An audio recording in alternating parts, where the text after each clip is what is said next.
દિન વિશેષની અંદર વાત કરીએ. એક તો આજનો દિવસ એ અષ્ટમીનો દિવસ છે અને અષ્ટમીનો દિવસ એટલે એમાં ભગવતી જગદંબાનો દિવસ કહેવાય, જેને દુર્ગાષ્ટમી કહેવાય છે. અને એમાંય આજે જે પૈસાનો જે કારક ગ્રહ છે, ધનનો કારક ગ્રહ છે, સંપત્તિનો કારક ગ્રહ છે, સ્ત્રીનો કારક ગ્રહ છે, એ શુક્ર છે. અને શુક્ર એ ગુરુની રાશિમાં કહેતા ધન રાશિમાં પ્રવેશ કરી રહ્યો છે. મિત્રો, આમ સામાન્ય રીતે શુક્ર માટે એમ કહેવાય હિમકુંદમ મૃણાલાભમ દૈત્યાનામ પરમમ ગુરુ સર્વશાસ્ત્ર પ્રવક્તારમ ભાર્ગવમ પ્રણમામ્યહમ.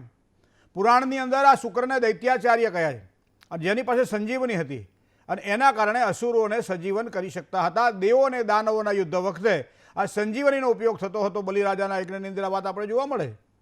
એ જ પ્રમાણે દેવતાઓના જે ગુરુ છે એ બૃહસ્પતિ છે. તો પુરાણની અંદર જે બૃહસ્પતિની આપણે વાત કરીએ છીએ એ બૃહસ્પતિ એટલે ગુરુ, ગુરુ એટલે શ્રેષ્ઠ. અને એ ગુરુની રાશિની અંદર એટલે કે ધન રાશિની અંદર આ શુક્રનો પ્રવેશ કેવા પરિણામો આપશે. શુક્ર માટે દેવાનાંચ ઋષિનાંચની વાત તો આવી કે દેવમંત્રી વિશાલાક્ષ સર્વ કાર્ય હિતે રતઃ અનેક શિષ્ય સંયુક્તમ પીડામ હરતુ મે ગુરુ. આ બંનેને પોતાનો શિષ્યોનો એક સમૂહ છે, પણ એકને દૈત્ય છે, એકને દેવો છે, તો એકને દાનવો છે. તો આ પ્રમાણે આ બંને વસ્તુ ભેગી થઈ જાય. તો આજે એટલે કે 18 તારીખે જાન્યુઆરીની આ 18મી તારીખે રાત્રે 8:55 આ શુક્ર ધન રાશિમાં પ્રવેશ કરશે. સામાન્ય રીતે શુક્રનો 25 થી 27 દિવસનો ગાળો એક રાશિને ભોગવવાનો હોય છે. 2 નક્ષત્ર મોટા ભાગે વચમાં આવતા હોય છે. તો એ પ્રમાણે ધન રાશિની અંદર આ શુક્રનો પ્રવેશ જે ફેબ્રુઆરીની 12 તારીખ સુધી ફેબ્રુઆરીની 12 તારીખ સુધી મતલબ 24 દિવસનો આ સમય એ શુક્રનો ધન રાશિમાં પ્રવેશ છે. તો આ ધન રાશિમાં રહેલા શુક્રના પ્રવેશથી શું પરિણામ મળે? ધન રાશિમાં પ્રવેશ જે ગુરુની રાશિ કહેવાય એમાં શુક્ર શું ફળ આપે? ભાર્ગવ કહેવાય છે જેને. શુક્રનું બીજું નામ છે ભાર્ગવ. શુક્રના 22 નામ છે, એમાં એક નામ ભાર્ગવ છે. તો આ ભાર્ગવ કોને આમ સારી સુખાકારી આપે, કોને માલામાલ બનાવે?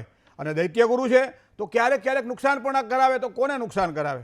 તો મિત્રો, આ બધી વાતોને આજે જો ધ્યાનમાં રાખીએ આપણે, તો પહેલાં તો તમે જુઓ કે સામાન્ય રીતે તમે અત્યારે ધન રાશિની અંદર જ્યારે આ પ્રવેશ કરતો શુક્ર ઓલરેડી 2 ગ્રહો તો અંદર પડેલા જ છે ધન રાશિની અંદર, અને એ છે બુધ અને મંગળ. તો આ બુધ અને મંગળની સાથે સાથે ભળ્યો અહીંયા શુક્ર. તો શુક્ર એટલે બુધ એટલે તમે જોજો કે બુધ એટલે વાણી, બુધ એટલે મન, બુધ એટલે સ્થિરતા, બુધ એટલે બુદ્ધિની કુશળતા.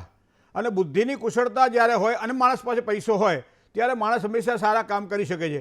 કારણ કે યા દેવી સર્વભૂતેષુ લક્ષ્મી રૂપેણ સંસ્થિતા અને યા દેવી સર્વભૂતેષુ બુદ્ધિ રૂપેણ સંસ્થિતા. લક્ષ્મી અને સરસ્વતીની ઉપાસના તો આપણે કરીએ છીએ, બંનેની સાથે ઉપાસના કરવી જોઈએ. કારણ કે સરસ્વતી જો હોય ને લક્ષ્મી ના હોય તોય નકામું, અને લક્ષ્મીજી હોય ને સરસ્વતી ના હોય તોય નકામું, બુદ્ધિ હોય ને પૈસા ના હોય તોય નકામું, પૈસા હોય ને બુદ્ધિ હોય તોય નકામું. અહીંયા બંને સાથે આ અહીંયા જોવા મળે છે. અને બીજું પરાક્રમ, પરાક્રમ એટલે મંગળ. તો મંગળ પણ અહીંયા સાથે છે. તો એનો મતલબ એવો થાય કે અહીંયા 3 ગ્રહોના આ પરાક્રમવાળો જે સમય છે એ અત્યારનો સમય ચાલી રહ્યો છે, જે 12મી ફેબ્રુઆરી સુધી ચાલવાનો છે. તો સામાન્ય રીતે ધંધામાં પ્રગતિ માટે એમ કહેવાય છે કે મંગળનું પ્રભુત્વ હોવું જરૂરી છે. મંગળ જ્યારે શુક્ર સાથે આવે ત્યારે લક્ષ્મી યોગ બનાવતો હોય છે. અને આ લક્ષ્મી યોગના કારણે કોલર મિત્ર સાથે વાત કરી લઈએ. હલો હલો हेलो જય ગણેશ. जय गणेश दादा. જય ગણેશ, બોલો બોલો. દાદા, મારે પૂછવું છે કે મારે લગ્ન ક્યારે છે અને કેવું પાત્ર મળશે? પાત્ર તો સારું મળશે, પણ જન્મ તારીખ તો કહો. 14/2/2000. 14/2/2000. સમય 8:15 સાંજના. બરાબર. 20:15. જન્મ સ્થળ કોડીનાર. કોડીનાર. શું તમે કરો છો અત્યારે? ઘરે જ છો? હા, બીએડ કરું. 24 વર્ષ થયા ને? હા. સામાન્ય રીતે એક સમય એવો હતો કે મા બાપ પૂછે કે અમારા છોકરાને ક્યારે લગ્ન થશે. હવે તો ડાયરેક્ટ પૂછવાનું ચાલુ કર્યું. મારા લગ્ન ક્યારે થશે? મા બાપને પૂછ્યું કે નહીં? જલ્દી જલ્દી હારો વર હોતો હવે. મેષ રાશિનો શનિ ગુરુ સાથે બેન છે. હવે આ 24મું વર્ષ આપનું પૂરું થાય 2 મહિના પછી, એટલે 25મું વર્ષ શરૂ થાય. એ સમયે લગ્નના યોગ દેખાઈ રહ્યા છે. અહીંયા કુંભ રાશિ જે છે એ 7મા સ્થાનની રાશિ છે. 7મા સ્થાનની રાશિ જે કુંભ રાશિ છે એનો સ્વામી શનિ છે. હવે શનિ અહીંયા બેઠો છે ભાગ્યસ્થાનની અંદર, પણ મેષ રાશિમાં નીચનો બને છે. તો એનો મતલબ એવો થાય કે લગ્ન જીવનમાં જોઈએ એવું પાત્ર મળે ગણાય, જો દેખાય જોવાય ગણાય, પણ પસંદ ના થાય. તો મને લાગે છે તમે કદાચ જો અનુકૂળતા હોય ને શનિવારનું વ્રત કરવાનું હોય તો હનુમાનજી મહારાજને યાદ કરીને શનિવારનું વ્રત કરજો, એનાથી સારી સફળતા મળશે. બીજી વસ્તુ, એક સૂર્ય અને બુધ સાથે હોવાના કારણે છોકરો સારો મળશે, એ તો વસ્તુ નક્કી છે. જન્મ જ્યાં થયો ત્યાંથી પશ્ચિમ દિશામાં લગ્ન યોગની શક્યતાઓ દેખાઈ રહી છે. કુંભ રાશિથી, મેષ રાશિથી, કર્ક રાશિથી અને મકર રાશિથી સારું લેણું પણ દેખાઈ રહ્યું છે.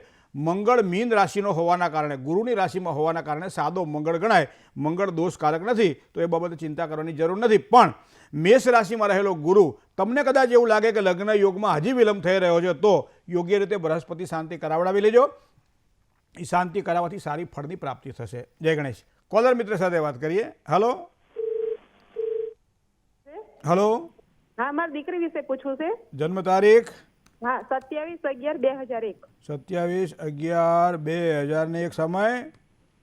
5:15 સાંજે. બરાબર, 5 અને 15 સાંજે. જન્મ સ્થળ? ધંધુકા. ધંધુકા. બરાબર. શું હતો પ્રશ્ન? એની સગાઈ ક્યારે થશે અને લગ્ન જીવન કેવું રહેશે અને કઈ રાશિ સાથે જેના જન્મકુંડલી પ્રમાણે જુઓ તો વૃશ્ચિકાધિપતિ ભો મકર રાશિમાં, મતલબ પાત્ર સારું મળશે. દીકરીનો સ્વભાવ થોડો ઉગ્ર દેખાઈ રહ્યો છે. સૂર્ય વૃશ્ચિક રાશિમાં છે, માટે જન્મસ્થાનથી પશ્ચિમ દિશામાં લગ્ન યોગની શક્યતાઓ દેખાઈ રહી છે. અને ખાસ કરી પશ્ચિમ અને દક્ષિણ વચ્ચેનો જે ભાગ નૈઋત્ય ખૂણો છે ત્યાં લગ્નની શક્યતાઓ દેખાય છે. વૃશ્ચિક રાશિથી, મકર રાશિથી, મેષ રાશિથી અને તુલા રાશિથી 4 રાશિથી સારું લેણું છે. તો આ પ્રમાણે કુંડળી દેખાડે છે. હવે વૃષભાધિપતિ જે શુક્ર છે, શુક્ર કુંડળીમાં તુલા રાશિનો હોવા છતાંય 6ઠ્ઠા સ્થાનમાં બેઠેલો છે. કુળદેવીની પૂજા કરવામાં આવે, દરરોજ સવારમાં કુળદેવીને દીવો કરવામાં આવે તો લગ્ન યોગમાં સારી સુખાકારી મળે. અત્યારે 23મું વર્ષ ચાલે છે, હજી 8 મહિનાની વાર છે. ત્યારબાદ લગ્ન યોગની શક્યતાઓ દેખાઈ રહી છે. ચંદ્રનું એક રત્ન પહેરાવી દેજો, જેના કારણે માનસિક શાંતિ એને મળે. જય ગણેશ. બીજા કોલર મિત્ર સાથે વાત કરીએ. Hello hello.